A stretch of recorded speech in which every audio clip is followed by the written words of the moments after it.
De Lima, re-rest back na ba?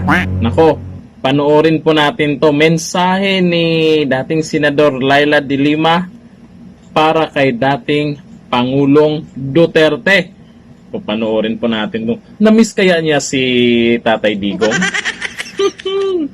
Eto po. First, yung message ko kay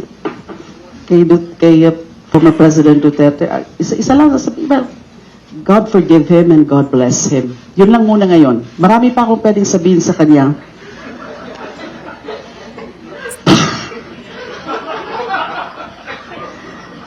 Pero wag muna. I don't want to be so, I don't want to be political sounding tonight because this is a moment of joy. This is, a triumphant moment for me.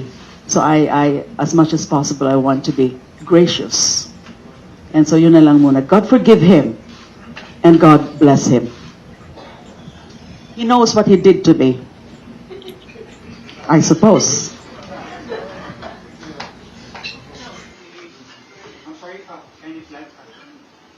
Any plans of countersuing or what, or going after them?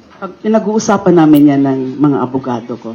Wala muna kami mga specific na mga pwedeng i-announce about that. There's always that option, but as to definite plans, pinag-uusapan yan. Of course, there will be, I need to do something also. A lot of things to do. Hindi po madali, napakahirap, masakit talaga kung ipakulong ka na wala kang kasalanan. And it's a matter of justice that those that need to be held accountable should be held accountable. Marami daw siyang sasabihin kay dating Pangulong Duterte. Nako, sa ngayon, ayan po yung sinabi pa lang niya. Pero inamin niya na marami pa siyang sasabihin kay dating Pangulong Duterte. Pero sa tingin po ni De Lima, uubra siya pagdating sa mga ganyang banatan.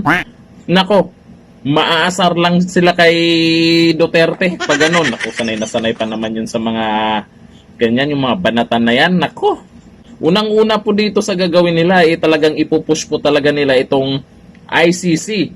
Pero yung nangyari kay Laila De Lima ngayon, ibig sabihin po, gumagana yung justice system natin. Hindi na kailangan papasukin yung ICC. Pangalawa, bali-balita ay may planong ipa-impeach si Vice President Sara Duterte. Subukan yung gawin yan. Nako, malaking kaguluhan po. Taong bayan pa. Nako, magigising ang DDS dyan. Abangan po natin yan. Hanggang dito na. Thank you. Bye-bye.